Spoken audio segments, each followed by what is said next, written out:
We have been conditioned to believe that raw foods are dangerous, that bacteria on meat or milk are the enemy. Yet for most of human history, people have thrived on raw meat, raw milk, raw fat, raw animal foods of all kinds, organs. They were prized. What changed wasn't the food, it was the terrain, both internally and externally. In the modern world, we are obsessed with food safety, contamination. As per usual, when you look at the scientific data, you find that there is a disconnection between our food safety practices and evidence in the literature. What we find often with food safety practices are anecdotal correlation and statistical manipulation. CDC estimates that there's about 48 million foodborne illness cases annually, of which mostly are self-reported, stomach upset, GI disruption, not necessarily verified by some sort of culture to show that there was E. coli or salmonella. Again, these tests do use questionable methods, which we have covered in other videos. Food poisoning deaths are extremely rare. It's estimated to be 0.005% of all cases. And most often, if there is death, it's linked to industrial contamination. The issue isn't necessarily raw food, but it's industrial food.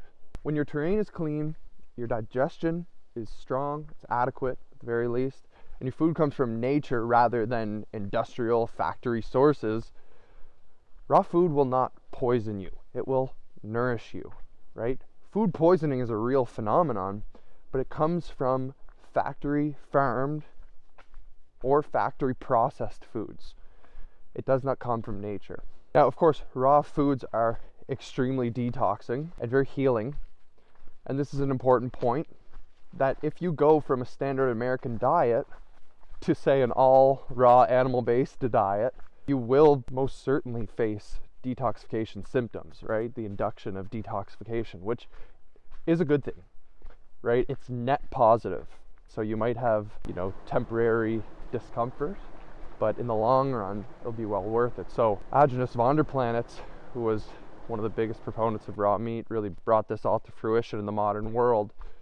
He understood very clearly that, low and slow is necessary, and there's a certain recipe to minimize the symptoms of detoxification so that you're not in such discomfort that you stop the diet and stop the healing process, right? So kind of minimizing GI upset is important. It's the same with a fever, right? So part of his protocol even is a hot bath. So taking hot baths between 100 and 110 degrees Fahrenheit. And this allows the body to enter a feverish state after a certain period of time. It allows the body temperature to rise to a state of what a fever would raise the body temperature to. And we can understand that a fever is the body healing itself, right? It is the body detoxifying itself. There's a liquefaction of the body, right? There's mobilization of toxicity and excretion of toxicity when the body enters a feverish state. And so inducing this in a way, again, is conducive to detoxification. Now, part of his protocol was to minimize, the sort of symptoms of detoxification, especially in the world that we're living. It's a very toxic world. So ensuring that you have adequate fat storage to be able to neutralize toxicity. You want to have adequate mucus production. You want to make sure that your body's drainage pathways are open, right? So these are really important considerations that we discuss more in depth in the Beyond Terrain Academy, which is well worth your time and investment. Talk about symptoms as a whole, how symptoms are the body healing itself, what role symptoms actually do play in the healing process of the whole of nature. But of course, the point here is that raw foods are detoxifying. And so of course you have food poisoning, which would occur when there's toxicity in the food. And if there's only bacteria in the food and your body has a reaction to it, your body is undergoing detoxification. And I mean, this can be understood quite simply. When you look at tribal people, how they live, the water that they drink, for example, would make any modern man very ill. But they have, the inner terrain so strong that it doesn't need to be detoxified, right? So the body can just process and use the energy and nutrients from the water source rather than undergo a detoxification process where the body is replenishing itself, rejuvenating itself. There is a difference between food poisoning and detoxification from food. And so whole natural foods, raw, are detoxifying. And it's only food poisoning if there is a synthetic contamination, right?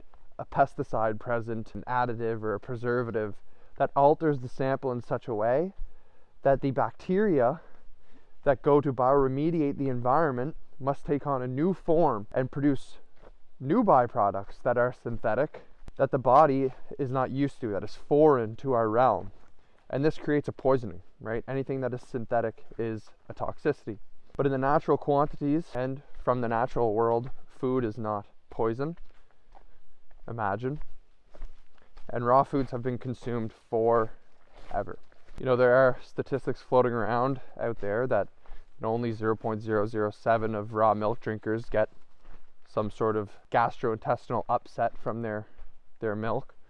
Again, I would strongly speculate that the milk is not coming from a pristine source. You know, my farmer hand milks his cows. He understands very well the quality of the milk that comes out. And obviously there are no injections, antibiotics, anything like that. He sends a cow to become ground beef before he has to do that. So he's a very ethical farmer in my opinion, and I appreciate him greatly. And to be honest, we don't appreciate our farmers enough, and it's a terrible sin what modern world has done to demonize farmers and to instill fear in them when it comes to selling their produce to create an adequate living. 99% of the world would not stand the test of one day working on a farm. They have no idea what these farmers go through, and it's truly disgusting how we treat them, how little they're compensated for the amount of work and effort that they put in, the long days, especially on top of raising a family and the throes of life. So make sure to go and thank your farmer. It's very, very important. Contrasting, you know, these low percentages that we see in raw animal foods, you know, the thing is you hear of people getting food poisoning. You know, you hear people get food poisoning from going to a sushi restaurant, or they go and, you know, eat something that's slightly undercooked. But the people who get food poisoning are not people who consume raw meat on a regular basis. Anybody who consumes raw meat on a regular basis in the raw primal diet, they don't get food poisoning. You know, it just doesn't happen, you know, on a regular basis. You know, there's even individuals out there who eat rotten meat on a pretty regular basis, and they don't get food poisoning. You know, this is not an accident. It's not an accident at all. I consistently eat raw meat on a daily basis, and I don't have any GI tract problems. When I stray from the diet are the only times that I have GI upset. And I don't actually get it from the consumption of raw food. I get it from the consumption of more modern foods. You know, this is what really upsets my system. And it's very clear once you begin to consume more and more natural foods from good sources, you know, you'll start to realize that it's not the natural foods that cause the disease. It is the very, very synthetic processed unnatural foods. So it's also interesting that leafy greens cause about 46% of foodborne illness. You know, I think this is such an interesting observation. Number one is that they say, oh, well, it's because of contamination with E. coli or salmonella or whatever it may be.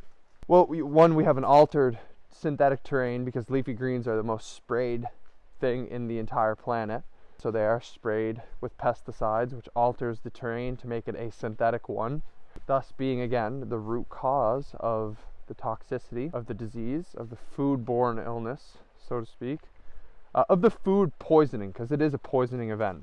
So this is an important distinction, the difference between food poisoning and detoxification. And I have another video on this topic that I'm going to card right up here that you can go click on, save it for later, on this exact difference. So what about parasites? Everyone's worried about parasites in their food. Again, the consumption of parasites in food. Every animal in the world has parasites.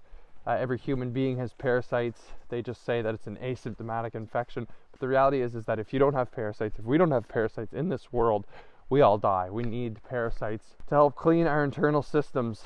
These are misunderstood organisms, and again, they only become a problem when the underlying terrain is extremely toxic and synthetic.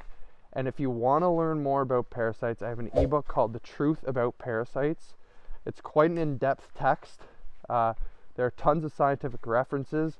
There are over 75 times where people have willfully ingested parasites and it has not caused disease. In the few times that there have been disease caused, you see very clearly that the people or the animals underwent deworming protocols prior to parasitic ingestion, right? Altering the terrain, leading to an altered scientific method. There are so many interesting references and stories in the history of parasitology. It's truly a misunderstood field. So if you want to go learn more about that and why you don't need to fear parasites in your food, go check that out. The link will be at the top of the bio. One thing that's completely misunderstood is the healing properties of raw animal foods. This is pure nutrition. I mean, the essence of the food is conserved. Nothing gets cauterized. No nutrients get removed. You know, everyone says, oh, raw honey, you know, is so much better than pasteurized honey. Some even say, oh, raw milk is so much better than pasteurized milk. And then they cringe at the idea of raw meat. It's the same idea. You know, you have raw nutrients, raw energy. No energy is lost. No nutrition is lost. No vitamins are cauterized. No minerals are cauterized. You know, you keep intact all of the immunoglobulins, enzymes, all of the powerhouses that are in our food.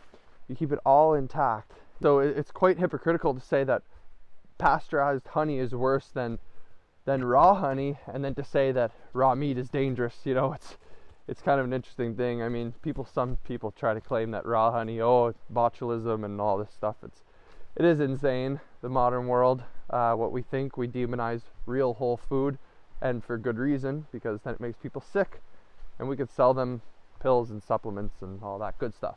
But primitive tribes understood that raw meat is healthy, you know, and so Agenus speaks of this a lot as well, how in primitive times these tribes from around the world understood that to undergo a true healing protocol, you know, raw foods, even fermented raw animal foods, were absolutely necessary. And don't get this confused with raw veganism or raw vegetarianism. This is unnatural and has never occurred in nature. Doing a raw vegan diet is not a natural healing process. Absolutely not. But the consumption of raw animal foods, especially raw fermented animal foods, is a traditional practice. I mean, even Weston A. Price saw tribes consume raw fermented cod liver oil. Now, this is not the same as the cod liver oil sold in a supplement bottle. Raw fermented cod liver oil is a much different source of nutrition than what's discussed in the modern literature. And of course, I'm going to be making a video soon on why vitamin A is absolutely not a toxin that synthetic vitamin A is, but naturally occurring vitamins, whatever you want to call them, because vitamin science is also total nonsense. But all to say that raw fermented animal foods have been seen throughout history. You know, wherever you go around the world, traditional cultures, primitive people, you know, even conserved cultures have consumed raw animal foods and even fermented ones, and they continue to do so.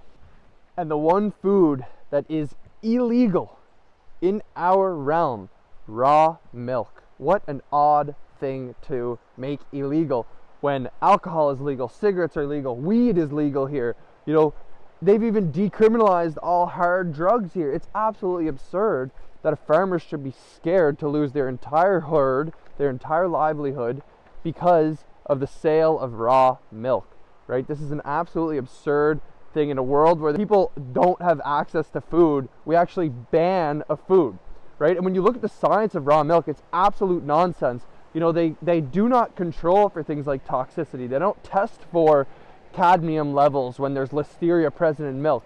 They don't test for heavy metals. They don't test for antibiotics or altered terrain of the milk. All they do is go to a dip tank, test it to see if there's any bacteria present, and if there are, bang, they shut it down. It's absolutely absurd in practice. The literature, the empirical literature on raw milk is just not present, right? It's totally confounded. Problematic scientific methods that don't actually control for any variables. So it's a total pseudoscience, unscientific. And when you do control for these variables, when you get raw milk from a pristine source, it's not even close to being the same as something from a factory farm, right? So sourcing is very important. Make sure that the animals are not injected with anything. Make sure that the animals have not been given antibiotics. Make sure that they are living out on pasture. They have access to good, clean drinking water, that there are no contaminants nearby, near your farm, like a history of mining, for example, fracking, whatever it may be, any sort of way of bastardizing the earth, changing the terrain. These are very harmful practices that alter the terrain and alter the state of the milk. People talk about pasteurization like it's a godsend, but Louis Pasteur was a fraud and a plagiarist. He was a great politician and a mediocre chemist. The reality is that pasteurization destroys the essence of the food, right? It bastardizes and adulterates the nutrients. You don't have any enzymes. It destroys all vitamins. It denatures proteins. It oxidizes the fats. It cauterizes the minerals. And there are actually studies that show the benefits of drinking raw milk, how it decreases autoimmune, it decreases chronic conditions like eczema, like asthma, and allergies, right? It lowers these things, right? You're getting access to a certain amount of exposure to natural phenomenon, right? We're in such sterilized environments nowadays, right? So we're totally altered from the inside out, which alters the way that foods react inside of us. Raw milk is one of the most healing foods on the planet, which is why it is illegal. When you think of, oh, well, only babies should drink milk, well, again, it's like we probably wouldn't need to necessarily drink milk in adulthood, but the state of our guts, they need to be refurbished and replenished, right? So getting back to the basics, right? Like raw milk has everything in it to sustain an individual, to give them all the nutrients they need to develop and grow, to become a whole being. It also allows their gut to develop properly, right? There's everything in raw milk to allow a gut to proliferate, to have the right microbiome. Babies consume only raw milk for their gut microbiome and microbiome in general to develop, for their entire body to develop. So the reset is the raw milk. The reset is the raw milk, but you need a pristine source. You get everything. You get lactoferrins, you get immunoglobulins, you get absolutely everything that you need from raw milk. You get the microbes, you get the byproducts, you get all the nutrients, you get the energy, the essence, you get fats, carbs, proteins. It's absolutely amazing. It's the most healing food on the planet. It isn't dangerous. It's alive. You get microzyma, you get absolutely everything, right? And when we kill the life in our food, we kill the life in ourselves. So what actually makes food dangerous is toxic inputs like antibiotics, GMO feeds, heavy metals, chemical sanitizers, injections, feedlot environments, lacking nature, lacking movement, right? Stagnant animals creates stagnant dead food, industrial handling, long transport, refrigeration cycles, freezing, unfreezing, even refrigeration, unrefrigerated. Like we don't need to refrigerate eggs, but once they go in the refrigerator, they kind of have to stay in the refrigerator. The other thing that makes food more dangerous, or detoxifying would be a better way to understand this, is a weak terrain, a weak internal terrain of ourself, right? Like, so a weak stomach acid, a weak microbiome, a body that needs a reset is going to get a reset when you consume raw food. So it might be an uncomfortable thing, so go low and slow if you're going to start, but you'll very quickly realize that the energy gained outweighs any sort of temporary discomfort that comes from it. Understand that deaths from raw food are of the most rare things to happen on the planet. It's absolutely absurd. It's blown completely out of proportion. Statistical manipulation. They blow up on the news when somebody dies from so-called eating an oyster and Vibrio. But the reality is that when you study Vibrio and the consumption of oysters that lead to death, all these people have severe chronic liver issues and kidney issues, right? They're like the most diseased people in the world. The people that die are the ones who are extremely, extremely sick. And they might consume food that's contaminated, which puts them over the edge. Not contaminated necessarily with bacteria, but with a toxic input, a toxic terrain which alters completely the bacteria. You do not need to fear bacteria, and you do not need to fear raw animal foods. This is an absolutely absurd notion. There's no empirical evidence for this whatsoever. The fear of raw food comes from misunderstanding our natural world. It comes from disconnection with nature, right? People don't understand they wouldn't last 10 minutes out in the wilderness, right? So let the people in the cities consume their food, and let the people who want to consume raw food consume raw food, but it is the most healing food on the planet. So if you do want to heal, I suggest you look into Agenus Fonder planets. I suggest you look into Darko Velchek. I suggest you join the Beyond Terrain Academy to learn more about natural living, implementing natural principles into your life. If you want more tailored one-on-one guidance, shoot me an email. I'd love to be able to help you out in any capacity. When we stop fighting nature and start aligning with it, food becomes medicine. Food is medicine, but only natural food is medicine. So we need to get back to that. But do not fear raw food. Start experiment with it. If you are extremely diseased, a certain protocol might be necessary. You want to get really, really fat as you possibly can. If you are extremely sickly, this is the protective state of the body. You don't want to get seed oil fat. You want to get saturated fat. So drink as much raw milk as you can. Get so fat. It will protect your body, and then your body can start to detoxify and purge out and purify itself as you consume more and more raw food, right? Understand that if you are generally healthy, you're not the demographic that dies from food poisoning. You might get a little tummy ache, but guess what? People get a tummy ache from Taco Bell every single time consistently, without fail, and for some reason it's legal, and it's, I go eat Taco Bell and McDonald's, and it makes you shit your pants the next day. It's like absolutely absurd that we have this double standard when it comes to raw food. People are so fear-laden, and it's blown out of proportion, statistical manipulation. It's absolute nonsense. So do not fear. Go join the Beyond Terrain Academy. Go buy The Truth About Parasites. If you want to get rid of the fear around parasites, microbes, everything, the ebook's a great place to start. The Beyond Terrain Academy is the next best place. Obviously, you guys are already at the fundamental starting point learning about the terrain, so appreciate you all for taking the time. Make sure to like, comment, subscribe to all that nonsense that YouTube likes so my videos get bigger. Appreciate y'all. Take care.